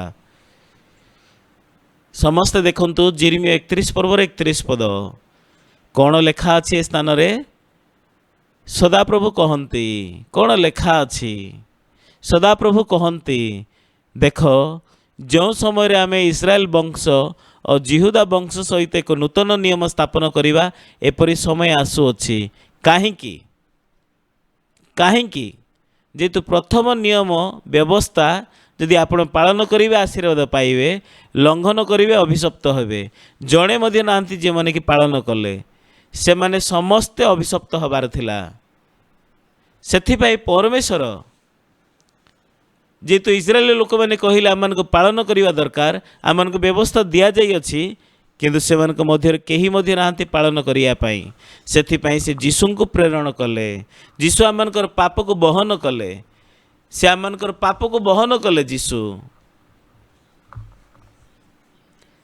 आ जीशु अनुग्रह द्वारा से आम आशीर्वाद करने चाहती आपण मैंने बुझीपारे। जिरिमिया पुस्तक 31 पर्व 31 पद सदाप्रभु एक कथा कहती सदाप्रभु कहती देख जो समय रे आम इस्राएल वंश और जिहुदा वंश सहित एक नूतन नियम स्थापन करवा जीशुଙ୍କ समय रे व्यभिचार कर्म रे धृता जड़े स्त्रीलोक थिले फारुसिया शास्त्री माने से स्त्रीलोक आनिकी कहले गुरु ए स्त्रीलोक व्यभिचार करुवा समय धरा पड़ी अच्छी मूसा मान व्यवस्था रे आज्ञा दे अछंती एहीपरि स्त्री को पत्थर फपाड़ी की मार किंतु आपण कौन कहउछंती सेतबेलକୁ जीशु उंगुली द्वारा से भूमि रे लेखिया पे लागिले। समस्ते भलरे शुणंतु परमेश्वर निजर उंगुली द्वारा अति स्पष्ट भाव में दी थर लिखिचंती। दानियल पुस्तक रे आउ आसिकी पाचिरी रे कांथरे लिखिला मैंने मैंने तेकेल उपारसिन किंतु ताहा प्रकृति में मनुष्यर हस्त बोले लिखाई प्रभुंकर हस्त नुहे किंतु प्रभुंकर हस्त उंगुली द्वारा प्रभु 10 आज्ञा प्रस्तर पट्टारे लिखिचंती। आ से समस्त लोक मैंने कौन कहती आम मैंने व्यवस्था पालन करूँ किंतु से माने समस्ते लंघन कले से माने अभिशप्त हेबे से जड़े मध्य नाहंती जो माने कि व्यवस्था को पालन करें किंतु से माने आज लोक अनेक लोक प्रचार करुछंती पास्टर माने मध्य प्रचार करुछंती आम माने व्यवस्था पालन करने दरकार से माने निज को ठकुछंती जद्यपि से निजे पालन करें ना किंतु अन्य मान को शिक्षा दौरान पालन करने आउ दर्प करुछंती मो पालन करिछि आउ आपण जेतले मध्य व्यवस्था सम्मुख आसबे आपण अभिशप्त हेबे।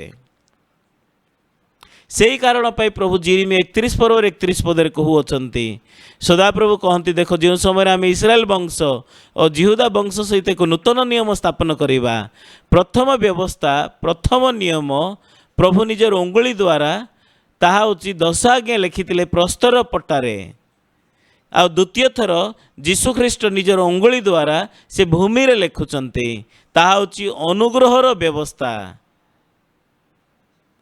जेहेतु आम्भे सेमानकर अपराध क्षमा करिबा जेहेतु आम्भे सेमानकर पाप आउ स्मरण करिबा नहीं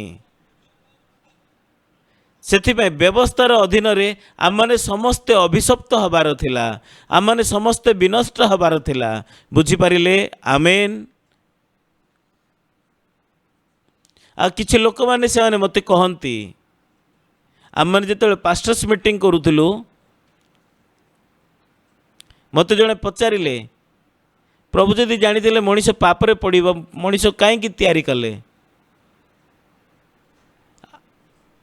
आ मु पचारि पास्टर तुम्हें बाहाइच हाँ केतरा पिला माने अछंती 2टा आ तुम्हें जानी जे पिला माने माँ बापा कथा शुणवे ना किंतु कहीं तुम्हें जन्म कल समस्ते हसिले तुम्हें जानी पिला माने शुणवे ना तो शुणी जाणी कहीं जन्म कल आ छुआ जन्म कले समस्त कथा कौन शुणवे बोली तुम आशा करुच कि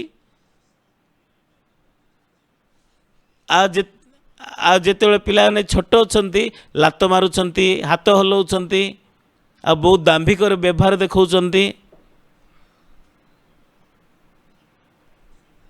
आठी कहीं भी मध्य नहांती जो माने कि व्यवस्था 100% पालन करि परिबे सेही कारण पाई अनुग्रह आवश्यक अटे 100%।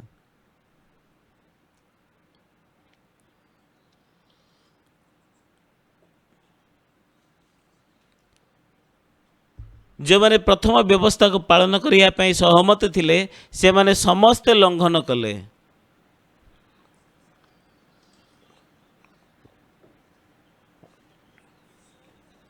जेरेमिया से से विलाप कले किंतु इस्राएल को उद्धार करिया निमंते पर जेरेमिया भविष्यवाणी कले जेरेमिया 31:31 सदाप्रभु कहते देखो जो समय आम्भे इस्राएल वंश और जिहुदा वंश सहित एक नूतन नियम स्थापन करवा एपरी समय आसुअछि 32 पद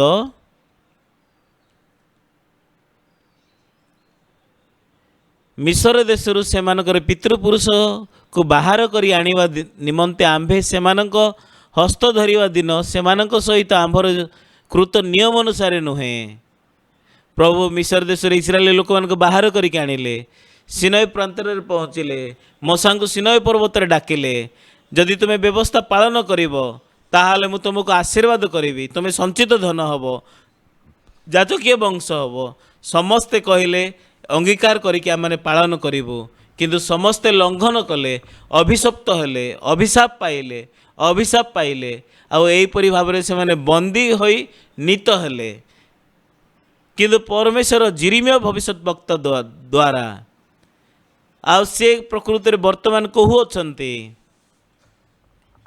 आ से मुहूर्त पर्यंत परमेश्वर इस्राएल लोक मान गाड़ी करुले किंतु आम मैंने जो 29 पद देखा परमेश्वर इस्राएल लोक मान दया देवाई चाहते अनुग्रह देवाई चाहते जदिओ से पाप करियछन्ति किंतु से प्रेम करुछन्ति आमेन। से परमेश्वर को व्यवस्था परिवर्तन करिवार थिला आ से स्थान रे लिखाई एहीपरि समय आसुअछि एहीपरि समय आसुअछि तापरे कौन लिखा अच्छी सदाप्रभु कहती देखो जो समय आम इस्राएल संतान गण इस्राएल वंश जिहुदा वंश सहित एक नूतन नियम स्थापन करवा एपरी समय आसुची 32 पद मिस्र देशरू सेमानकर पितृपुरुष को बाहर करी आनिवा निमंते आम्भे सेमानकर हस्त धरिवा दिन सेमानक सहित आम्भर कृत नियम अनुसार नुहे। सदाप्रभु कहती आम्भे सेमानकर स्वामी हेले हैं से माने आम्भर से नियम लंघन कले परमेश्वर यहीपरि नियम देइतिले मनुष्य पालन करि परिबे नाही से मनुष्य कहीं मध्य पालन कले नाही से आपण जदि 32 पद पढ़िबे लिखाई कौन लिखाई मिस्र देशर से पितृपुरुष को बाहर करी आनिवा निमंते आम्भे से हस्त धरिवा दिन से सहित आम्भर कृत नियम अनुसार नुहे आम्भर कृत नियम अनुसार नुहे 10 आज्ञा परि नुहे मूसा को देइथिबा व्यवस्था परि नुहे बुझिपारिले। तापरे कौन लेखा अच्छी 33 पद मात्र सदाप्रभु कहती से सकल दिन उतारे आम्भे इस्राएल वंश सहित यही नियम स्थिर करवा आम्भे सेमानकर अंतर रे आम्भर व्यवस्था रखिबा और सेमानकर हृदय रे आम्भे ताहा लिखिबा आउ आम्भे सेमानकर परमेश्वर हबा और सेमाने आम्भर लोक हेबे।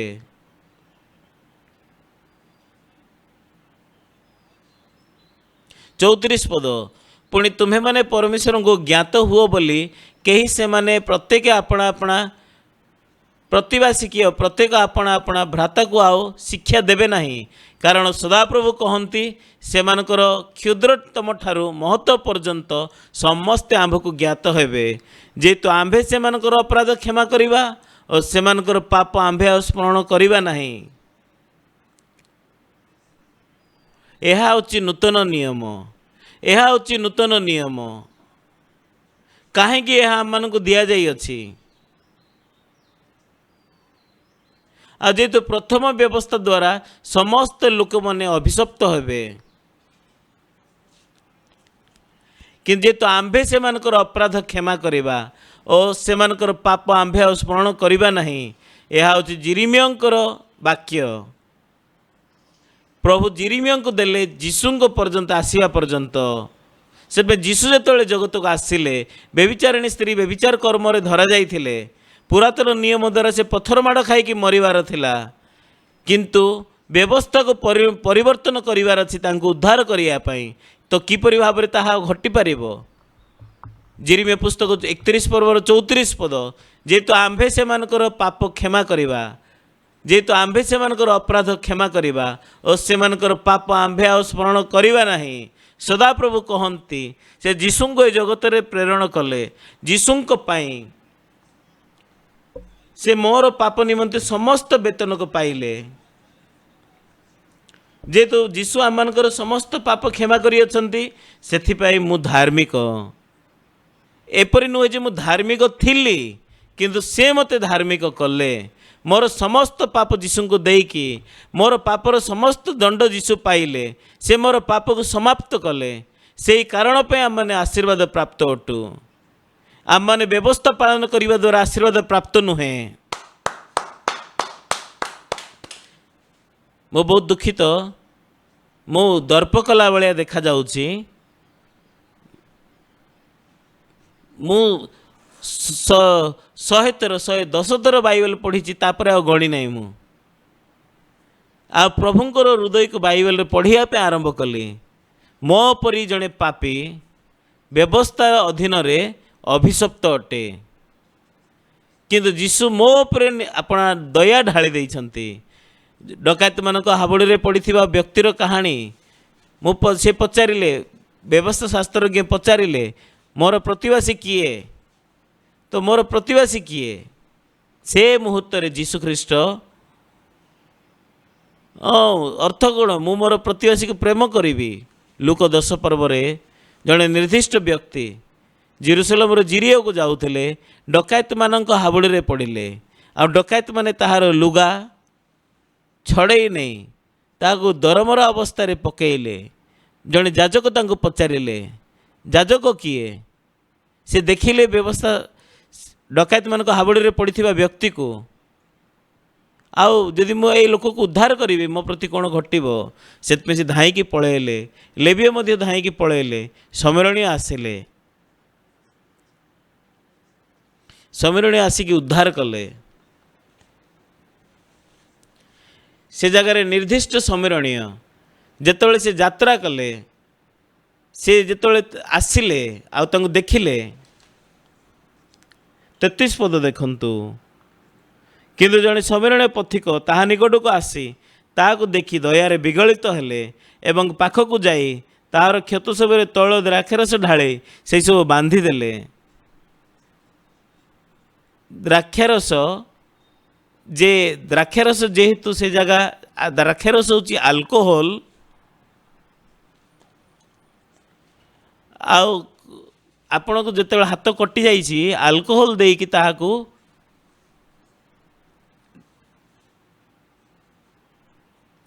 जीवाणु को जीवाणु जेपरी प्रवेश न करू ब्लॉक करने आ से माने वैसलीन गज दौरान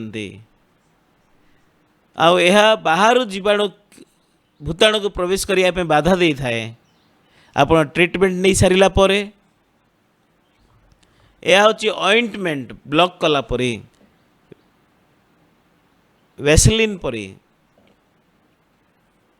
आपण द्राक्षरस ढाली की तेल ढालिबा दरकार किंतु से तेल आ द्राक्षरस ढालिले कहीं जेहेतु पवित्र आत्मा तेल होती पवित्र आत्मा द्राक्षरस हूँ आनंद को बुझाए पवित्र आत्मा आसिले आपण आनंदित हेबे से बाइबल कहे तेल आ द्राक्षरस आउ 34 पद देखंतु कौन लिखाई एवं पाखक जाई ताहार क्षत सबरे तैल द्राक्षरस ढाली से सब बांधिदेले आको आपण बाहन उपरे बसाई ताहाको गोटे पांथशाला को घेनी जाई ताहार सेवा शुश्रूषा कले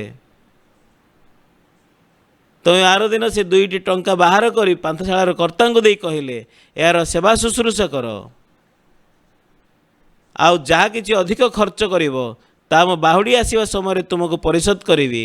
ସମ୍ମିଳନୀ ହେଉଛନ୍ତି ଯୀଶୁ ଖ୍ରୀଷ୍ଟ। କିନ୍ତୁ ଅଧିକାଂଶ ଲୋକମାନେ ଦିନମାନଙ୍କରେ କହନ୍ତି ଆମେମାନେ ଉତ୍ତମ ସମ୍ମିଳନୀ ହେବା ପାଇଁ ଚେଷ୍ଟା କରିବା ଦରକାର। ସମ୍ମିଳନୀ ଡକାୟତମାନଙ୍କ ହାବୁଡ଼ରେ ପଡ଼ିଥିବା ବ୍ୟକ୍ତିକୁ ଉଦ୍ଧାର କଲେ ଯଦି ଆପଣ ନିଜକୁ ଉଦ୍ଧାର କରିପାରିବ ନା ଅନ୍ୟମାନଙ୍କୁ କେମିତି ଉଦ୍ଧାର କରିବ? କିନ୍ତୁ ଲୋକମାନେ ନିଜକୁ ଜାଣନ୍ତି ନାହିଁ ସେମାନେ କିଏ। ଆମମାନେ ସମ୍ମିଳନୀ ନୁହଁ, ଆମମାନେ ହେଉଛୁ ଜଣେ ଯିଏକି ଡକାୟତମାନଙ୍କ ହାବୁଡ଼ରେ ପଡ଼ିଥିବା ବ୍ୟକ୍ତି। ଗୁରୁତ୍ୱପୂର୍ଣ୍ଣ ବିଷୟ ହେଉଛି ଯେଉଁମାନେ ଡକାୟତମାନଙ୍କ ହାବୁଡ଼ରେ ପଡ଼ିଥିବା ବ୍ୟକ୍ତି,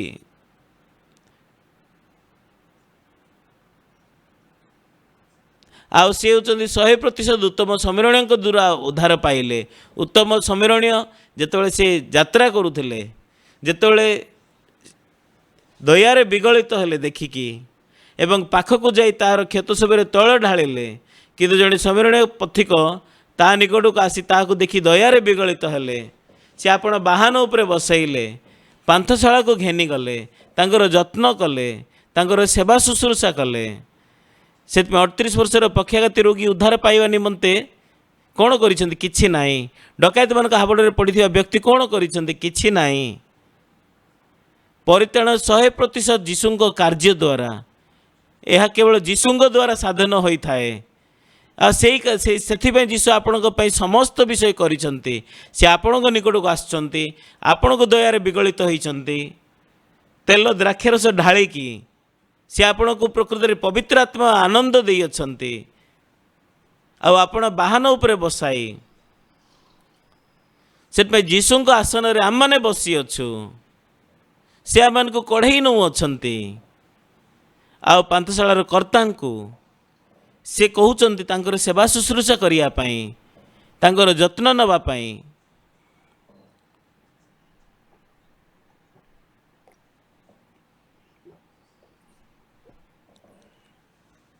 ଆମମାନେ ନିଜକୁ ଉଦ୍ଧାର କରିପାରିବା ନାହିଁ, ଆମେ ନିଜକୁ ଉଦ୍ଧାର କରିପାରିବା ନାହିଁ। ଆମମାନେ କେବଳ ଅଭିଶପ୍ତ ହେବା। ଆଉ ମୁଁ ଯେତେବେଳେ ପୁନର୍ଜନ୍ମ ପାଇସାରିକି ଏ କାର୍ଯ୍ୟ କରୁଅଛି, ଏଇଟା ମୋ ଦ୍ୱାରା ହେଇନାହିଁ, କିନ୍ତୁ ଯୀଶୁ ଖ୍ରୀଷ୍ଟ। ମୁଁ ଜଣେ ସ୍ତ୍ରୀ ଲୋକ ଯିଏକି ସମ୍ପୂର୍ଣ୍ଣ ବ୍ୟଭିଚାରୀ ପରି, କିନ୍ତୁ ଯୀଶୁ ଆସିକି ମୋତେ ଧୌତ କଲେ। ଯଦି ଯୀଶୁ କରିଛନ୍ତି ତାହେଲେ ସେ ସିଦ୍ଧ ଭାବରେ କରିଛନ୍ତି। ଆମେନ୍। ସେଥିପାଇଁ ଆପଣଙ୍କର ପାପ ଆପଣ ଯଦି ସଫା କରିବା ପାଇଁ ଚାହିଁବେ ତାହା କାମ ଦେବ ନାହିଁ, କିନ୍ତୁ ଯୀଶୁ ଖ୍ରୀଷ୍ଟ ସେ କରିବା ଦରକାର। ସେଥିପାଇଁ ଯୀଶୁ କରିସାରିଅଛନ୍ତି। କ୍ରୁଶରେ କ୍ରୁଶାର୍ପିତ ହୋଇକି ସେ ସମସ୍ତ ପାପର ଦଣ୍ଡ ଆପଣମାନଙ୍କ ନିମନ୍ତେ ପାଇଅଛନ୍ତି। ସେ ଅନୁଗ୍ରହ ମାନେ ପାଇବା ଆବଶ୍ୟକ ଅଟେ। କିନ୍ତୁ ଆପଣ ଯଦି କହିବେ ମୁଁ ଉତ୍ତମ ସମ୍ମିଳନୀ ହେବି, କେମିତି ଆପଣ ଅନ୍ୟକୁ ଉଦ୍ଧାର କରିବେ ନିଜକୁ ତ କରି ନ ପାରିକି? କିନ୍ତୁ ଲୋକମାନେ କହନ୍ତି ମୁଁ ଉତ୍ତମ ସମ୍ମିଳନୀ, ଯେହେତୁ ସେମାନେ ବାଇବଲ ଜାଣନ୍ତି ନାହିଁ। ସେଥିପାଇଁ ଆମ୍ଭେମାନେ ଆଉ ଏ ବିଷୟ ମୁଁ ଅଧିକାଂଶ ଲୋକଙ୍କୁ ଶିକ୍ଷା ଦେଉଛି। ଲୋକମାନେ କହନ୍ତି ଆମେ ବ୍ୟବସ୍ଥା ପାଳନ କରିଛୁ, ଆମମାନେ ଉତ୍ତମ କାର୍ଯ୍ୟ କରିଛୁ, ଅଳ୍ପ ଚେଷ୍ଟା କଲେ ଆମେ ସବୁ କରିପାରିବୁ, ଆମେ ସ୍ୱର୍ଗ ଯାଇପାରିବୁ। ତାହା ହେଉଛି ମିଥ୍ୟା। କେବଳ ଯୀଶୁ ଖ୍ରୀଷ୍ଟ ଆମମାନଙ୍କର ପାପକୁ ବହନ କଲେ, କ୍ରୁଶରେ କ୍ରୁଶାର୍ପିତ ହେଲେ। କେବଳ ସେ ହେଉଛନ୍ତି ଯୀଶୁ। ହଁ, ଆମମାନଙ୍କ ପରିବର୍ତ୍ତେ ଯୀଶୁ ସମସ୍ତ ଦଣ୍ଡକୁ ପାଇଅଛନ୍ତି। ସେହି କାରଣ ପାଇଁ ଆମମାନଙ୍କର ପାପ କ୍ଷମା ହୋଇଅଛି। ତାହା ଆମମାନେ ଯୀଶୁଙ୍କର ବିଶ୍ୱାସ କରୁଅଛୁ। ମୁଁ କଦର୍ଯ୍ୟ, ମୁଁ ମନ୍ଦ, କିନ୍ତୁ ଯୀଶୁଙ୍କର କ୍ରୁଶରେ ମୃତ୍ୟୁ ଦ୍ୱାରା ସେ ମୋର ସମସ୍ତ ପାପକୁ କ୍ଷମା କରିଅଛନ୍ତି। ସେ ପୁନରୁତ୍ଥିତ ହୋଇଅଛନ୍ତି। ସେ ଆମମାନଙ୍କର ପ୍ରଭୁ ହୋଇଅଛନ୍ତି। ସେଥିପାଇଁ ଦାମ୍ଭିକ ହୃଦୟ ମୁଁ କରିବା ଦରକାର, ତାହେଲେ ସେଇଟା ଫିଙ୍ଗି ଦିଅନ୍ତୁ। ଆଉ ମୁଁ ହେଉଛି ସବୁଠାରୁ ମନ୍ଦ, ଦୁଷ୍ଟ, ପାପୀ ମନୁଷ୍ୟ, କିନ୍ତୁ ଯୀଶୁଙ୍କୁ ବିଶ୍ୱାସ କଲା ପରେ, ଯୀଶୁ ମୋର ସମସ୍ତ ପାପକୁ ଧୋଇ ସାରିଲା ପରେ ସେ ତୈଳ ଦ୍ରାକ୍ଷାରସ ଢାଳି ଦେଇଛନ୍ତି। ସେ ଆମମାନଙ୍କୁ ପବିତ୍ର ଆତ୍ମା ଦେଇଅଛନ୍ତି। ଆମ ଯେତେ ଥର ବି ବାଇବେଲ ପଢ଼ିଲି ମୁଁ ସେତିକି ଥର ପରିବର୍ତ୍ତନ ହେଲି। ଆଜି ଅଧିକାଂଶ ଲୋକମାନେ ଭାବନ୍ତି ଆମମାନଙ୍କୁ କରିବାର ଅଛି, କଠିନ ପରିଶ୍ରମ କର। ମୁଁ ସେଇ ପ୍ରକାର କହୁନାହିଁ, जहाँ भी आम करूना कहीं आम विफल हवा, किंतु जीशु को समस्त कार्य करिवार अछि। परित्राण करिवार कार्य रे आमन को उद्धार करिवा कार्य रे 100% आम अल्प नख एतिकी मध्य किछि करि परिवा नाही, किंतु जीशु को द्वारा जीशु सब करि अछंती। आमेन। मो प्रभु को धन्यवाद दिए, कारण 1962 मसीह अक्टोबर 7 तारिख रे मुझे जो बाइबल पढ़ुली मु जानिया पाइली जीशु मोर पाप निमंते क्रूसरे क्रूसार्पित होइचंती। से दिन ठारू मु निजको धार्मिक कहिया पे आरंभ कली, किंतु पास्टर प्राचीन माने मध्य कहूतिले माने पापी, सेतपे मु पास्टरଙ୍କ पाखको गली आ से मते तुच्छ कले। मु धार्मिक निजको जेतु कहूची से मते कौतुक कले समस्त सामना रे। मु दाम्भिक नुहे, जीशु जेतु मते कहउछन तुमे धार्मिक, सेथिबाई मु धार्मिक। मु जेतले राष्ट्रपति मान्यवर राष्ट्रपति जॉन आटा मिल्स को देखा कली, आमने समस्ते तो पाप करियछु पुणी ईश्वर को गौरव रहित होइयछु, पुणी से माने बिना मूल्य रे ताहांको अनुग्रह रे ख्रीष्ट जीशु ठारे जो मुक्ति अछि तो द्वारा धार्मिक गणित हुअन्ति। आमेन। प्रभु कहउछन्ति आपण मानको आपण माने धार्मिक, क्रूस रे आपणकर समस्त पाप धोई देइछन्ति। आपणकर प्रत्येक पाप आपण माने प्रत्येक पवित्र अटन्ति, किंतु लोक मैंने कहती है प्रभु मु पापी। पापी हेले तुम्हें नरक जीव, ठीक, किंतु जीशु ठारे प्राय 60 वर्ष बयस हो गलानी। गत 60 वर्ष धरिकी से अनेक कार्य मो मध्य करियछन्ति। मु कदर्य मंद दुष्ट थिली, किंतु से मते धौत करियछन्ति। आ समय अनुक्रमे लोक माने मते भंड कहती। कोरोना पाई अमेरिकार बहुत टीवी स्टेशन रे से माने आमनकर प्रचार को ब्रॉडकास्ट करिया पे आरंभ कले, आ से माने बहुत ब्रॉडकास्ट कले। वर्तमान 51 टीवी ब्रॉडकास्टिंग द्वारा मोर प्रचार प्रचारित होची। आमनकर केवल गोटे विजन आ गोटे घंटा पाई मोर प्रचार प्रसारित होची। मो प्रभु को बहुत धन्यवाद अटे।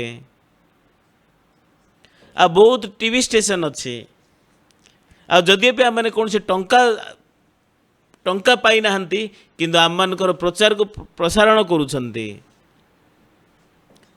आ मो प्रचार करिथिबा वाक्य को सुनिकी लोक माने पाप क्षमा पाउछंती। ए प्रकार घटना गुड़ा को घटी जाउछि। आम मैंने अन्य पास्टर मानक मध्य विषय शिक्षा देवाई चाहूँ। कार्य हेतु नहीं, तुमर चेष्टा द्वारा नहीं, तुमर परिश्रम द्वारा नहीं, किंतु जीशुंकर क्रूसरे क्रूसार्पित द्वारा से आमनकर पाप निमंते क्रूसरे क्रूसार्पित होई अछंती। आमनकर समस्त पाप हिमतुल्य शुक्लवर्ण भाव में धुआ जाई अछि। यह मो प्रचार करूअछि, यह दर्प करूअछि। आ मु कहूअछि मु धार्मिक काहेकि जदि जीशु अति सिद्ध भाव में मते धोई अछंती। पास्टर उक्सपाक जदि धुवंते ताहा केबे भी हेई परिबो नाही, किंतु प्रभु जीशु सिद्ध भाव में धोई अछंती। से मते संपूर्ण सिद्ध भाव में धौत करी अछंती। से पे क्रूसर मृत्यु द्वारा से आपण मानको धार्मिक करी अछंती। आपण माने केवल विश्वास करंतु। हाँ, जीशु कहउछन्ति मु धार्मिक, ताले मु धार्मिक। जीशु मते कहउछन्ति तुमे पवित्र, ताले मु पवित्र नाई, मु जणे पापी। हो ठीक अछि, ताले तुमे नरक जाओ। सदाबेले मु निजको पापी बोली मन करी, किंतु जीशु क्रूसरे से आमनकर पाप निमंते मृत्युवरण कले। आमनकर पाप हिमतुल्य शुक्लवर्ण करा जाय कि धुआ जाई अछि। यह मु 1962 मसीह रियलाइज कली। आ सेतेबेलकू मते 19 वर्ष बयस होउतला, किंतु वर्तमान 60 वर्ष बीती गलानी। परमेश्वर मते बहुत आशीर्वाद करियछंती मो पे अनेक द्वार को खोली देई अछंती सुसमाचार प्रचार करिया पई। आ आपण माने मध्य जदि आपण माने कार्य करिवे आ आपण जहाँ भी करियछंती से जगह रे भूल अच्छी पाप अच्छी किंतु जीशु जहाँ करिछंती ताहा सिद्ध करियछंती सब सिद्ध जीशुଙ୍କ कार्य। जीशु आमनकर निमंते क्रूसरे क्रूसार्पित हेले से आमनको धौत करियछंती परिष्कृत करियछंती। जिरिमिया पुस्तक 31 पर्व 31 पद सदाप्रभु एक कथा कहती जो समय इस्राएल वंश जिहुदा वंश सहित आम एक नूतन नियम स्थापन करवा एपरी समय आसुअछि। यह हूँ नूतन नियम जेहेतु पुरातन नियम आम मैंने समस्ते लंघन करिछु। नूतन नियम जेहेतु आम्भे से अपराध क्षमा करवा और से पाप आम्भे आ स्मरण करवा नहीं। जीशु आमनकर पाप चिरकाल धोई अछंती चिरकाल धौत करी अछंती आउ अल्प मध्य किछि न रखिकी चिरकाल धौत करी अछंती क्षमा करी अछंती। से दिन ठारू आरंभ करिकी मु प्रभुंको पई बंचिबाको आरंभ कली आ मो द्वारा भूल भी होई अछि किंतु गत 60 वर्ष धरिकी मु ए कार्य करूअछि।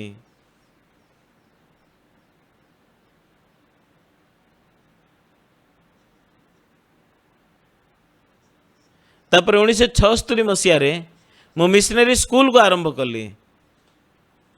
आमनकर मिशनरी स्कूल द्वारा आमने पृथ्वी सारा मिशनरी मान को पठेइछु। मुझे पूर्वर आपन को कही अछि आमनकर साइबर थियोलॉजी स्कूल को अमेरिका रे आरंभ कलु। 13,000 छात्र छात्री माने वर्तमान थियोलॉजी पाठ पढ़ुचंती। आमने बहुत धन्यवाद अटू से माने बढ़ुचंती। प्रिय भाई और भौणी माने चलंतु आमने मिसिकी सुसमाचार प्रचार करिबा। अधिकांश लोक माने मरु अछंती किंतु प्रभु आमन को साहाय्य करू अछंती। एथर जेतल मु आफ्रिका को फेरिक आसिली आ सोल सहर के होटल रे आमने प्रेस कॉन्फ्रेंस और पास्टर्स मीटिंग करिथिलु। 1,1500 पास्टर माने जमा होते प्रचारक माने आउ सारा वर्ल्ड रे एटा न्यूज़ पेपर रे आसीतिला। आ मु बहुत भिन्न भिन्न मीडिया द्वारा मु इंटरव्यू करागली। हाँ सतरे मु अनेक पाप करी अछि आ मु बहुत मंद जीवन यापन करी अछि किंतु वर्तमान मु धार्मिक अटे मु पवित्र अटे। जीशु जेहेतु करि सारी अछंती क्रूस रे ता साधन करी अछंती। मोर समस्त पापर वेतन जहाँ मु पाइबार थिला समस्त जीशु पाई अछंती।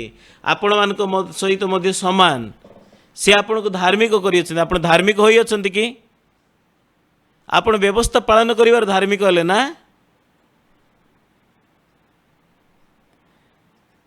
व्यवस्थार क्रियाकर्म द्वारा कौन सी प्राणी धार्मिक गणित होई पारिबा नहीं किंतु अधिकांश पास्टर माने जानती नहीं आ से माने एपर्यंत व्यवस्था घोषुचंती पालन करिया पई। शैतान बहुत छल प्रकृति थरे जड़े व्यक्ति मध्य 1% मध्य पालन करि परिबे नहीं। जे माने व्यवस्थार अधीन अछंती से माने अभिशप्त हेबे। आमन को व्यवस्थार मुक्त हबार अछि। आमने प्रभुंकर अनुग्रह को पाइबार अछि। यह संभव प्रभुंक द्वारा। जदि पे आपण व्यस्त अछंती आ आपण शिक्षा करंतु ताले आपण माने आपण को चाकरी रे आपणकर संपर्क परिवार आम जेपरी यीशु समाचार को प्रचार करि परिबा। चलंतु गोटे है कि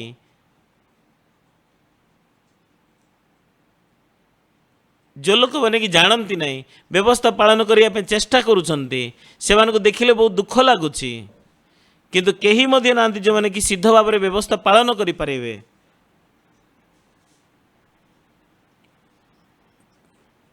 मो परी धड़ा चुट्टी हो जावा पर्यंत समस्ते आपण मैंने सुसमाचार निमंते बंचंतु।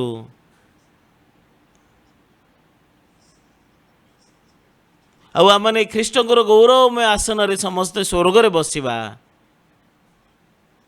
ଆଉ ଏଇ ସପ୍ତାହରେ କଏର ଆମମାନଙ୍କ ନିମନ୍ତେ ବହୁତ ପରିଶ୍ରମ କରିଅଛନ୍ତି।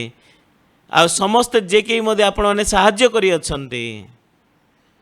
ଆଉ ଯେଉଁମାନେ କି ସମସ୍ତଙ୍କୁ ଇନଭାଇଟ୍ କରିଛନ୍ତି, ପ୍ରଭୁ ବହୁତ ଖୁସି ଅଛନ୍ତି।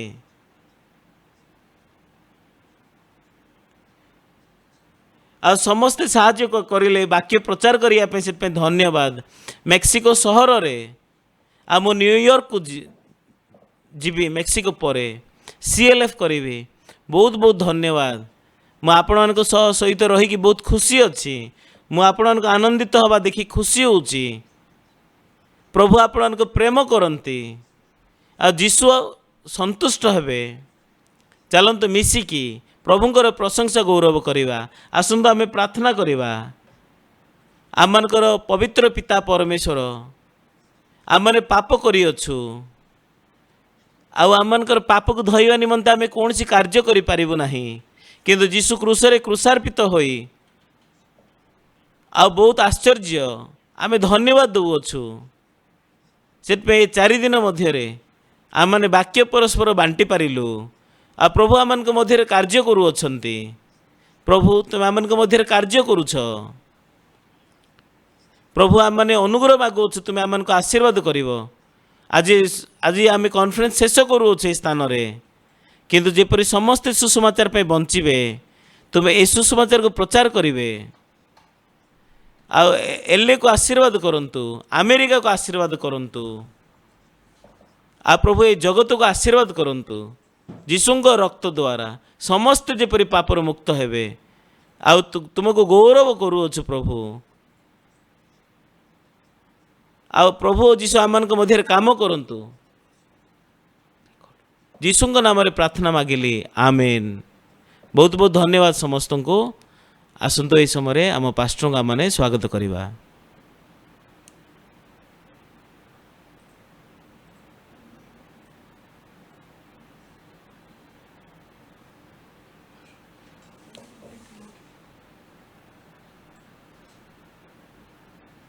Yes, pastor. ଅଛନ୍ତି ପାଷ୍ଟର?